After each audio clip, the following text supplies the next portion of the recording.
Hey guys, welcome back to another episode of Math Unlocked, and I'm your favorite host, Mrs. Rhodes-Grierson. What are we doing today? So today we're looking at solving simultaneous equations by substitution. So if you're here, you would have already known how to solve simple and complex equations, linear equations with one unknown variable in it. But today what we're looking at, it says solving simultaneous equations. It means that we need more than one equation, and it's simultaneous because we're solving them together. Let's look at why. Let's look at this. What if I gave you the equation x minus 2y was equal to -1? I gave you this equation and I said solve for x. Solve for x. Ensure that you'd have watched the video on substitution before you get here, because if you do not know how to effectively substitute, you would not be able to accurately solve these equations, all right? Especially by the method of substitution. So if you have not watched that video as yet, pause this one, go and look for the video on substitution, watch the video, and come right back. All right. So the statements, the equation says x minus 2y is equal to -1, and the statement says solve for x. Now, I want to solve the equation for x, meaning that I'm going to make x the subject of this statement. To make x the subject of the statement means that x needs to stand alone. Now, on this side of the equal sign, there are two terms here, x and -2y. I need to remove this minus 2y from here such that x stands alone in the statement, so I can say x is equal to. Now, the opposite operation to addition is subtraction, which means that in order to eliminate this 2y from here, I would have to add 2y to it.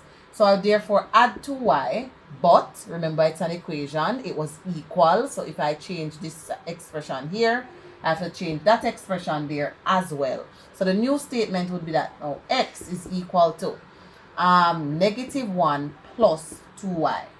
And I want you to also see that this statement here is the same as if I'd said x is equal to 2y minus 1. Why is that so? The 2y was positive. All I did was to push the position of it to the front.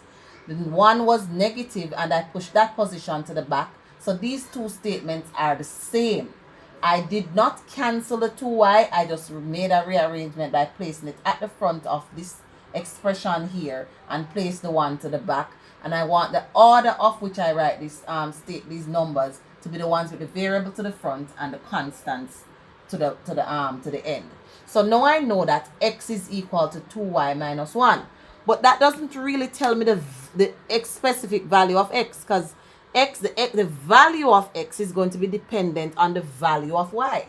So if x is equal to 2 times the y value minus 1, I have not gotten an exact value for x at this point, but an expression of what x is in terms of y. So the x value is expressed as 2y minus 1. So at this point, the x value is dependent on the y value, and I do not yet know what that x value or the y value is. Why is that so? The one equation have two unknowns in it, and you cannot solve one equation where there are two unknown variables, because one is going to be dependent on the other one, and if I don't know either of them, then the equation itself cannot be solved. So that is why we now require simultaneous equations when there are two unknown variables in the statement. It means that I need another statement that has either x or y in it, so that I can do some substitution, replace one of these. So either I'm going to replace y or I'm going to replace x, so that I can solve for it to tell you what it is equal to. So let's consider this option. All right, so come with me, people. Let's consider this option. So here we were saying that if I had equation 1 and I rearrange it to make x the subject, I would get this equation, which I'm now calling equation 2.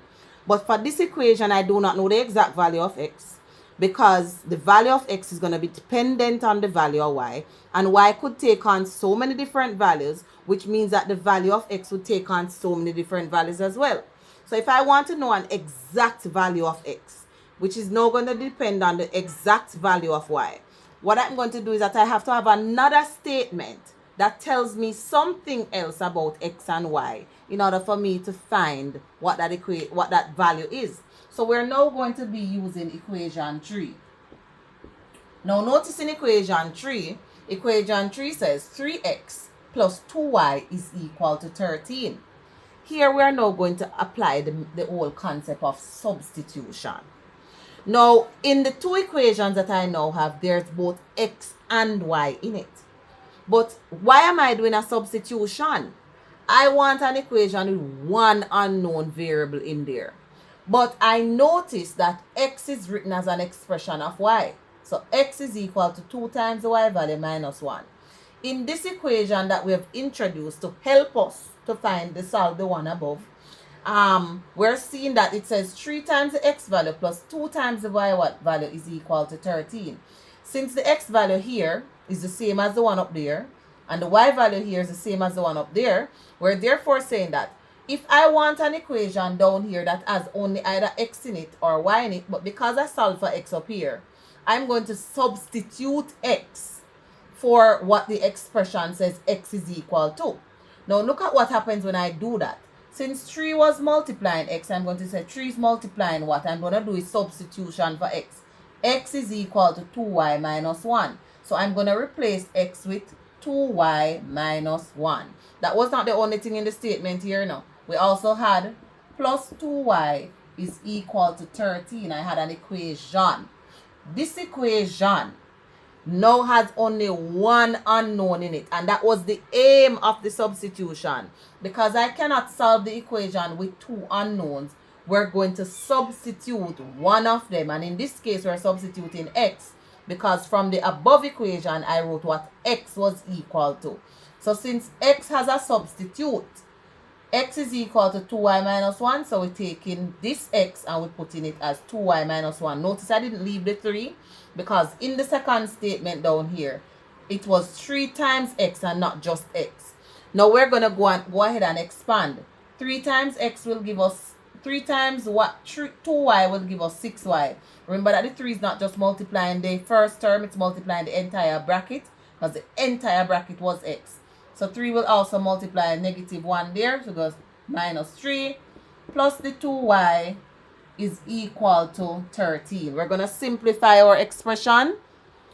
6y plus 2y will give us 8y minus 3 is equal to 13. We're going to go ahead and solve because we're getting somewhere.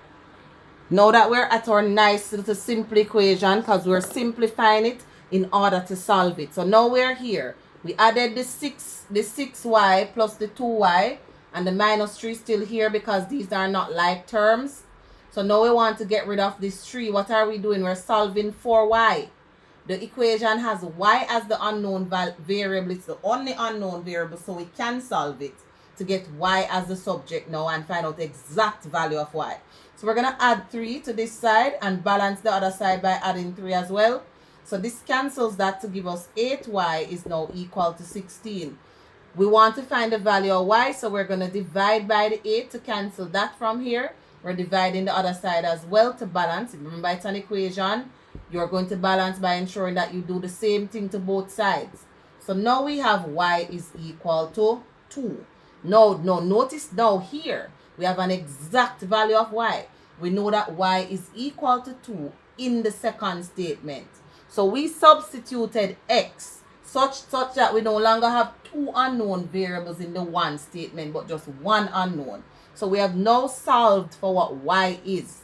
We're not done because we found the exact value of y. Now I need to know what is the exact value of x. And I'm going to come back over this side. Now remember, here's our equation 2 that we wrote. We said x was equal to 2y minus 1. So if x is equal to 2 times the y value minus 1, and now I know the exact value of y that works for these two equations. The exact value of y is 2. So I can now find the exact value of x as well. So we're going to find the exact value of x since y is equal to 2 and x was equal to 2y minus 1, we can substitute again to say x is therefore equal to 2 times 2 minus 1. So x is equal to 4 minus 1. So the exact value of x is 3. And that is how we use substitution to solve simultaneous equations. And of course, guys, you know I'm going to leave you with one of these questions to try. And you're going to post your answers in the chat so we can discuss it. Using these two pairs of simultaneous equations that you must solve with each other, what is the exact value of x and the exact value of y that would make these two equations true? Post your answers in the chat.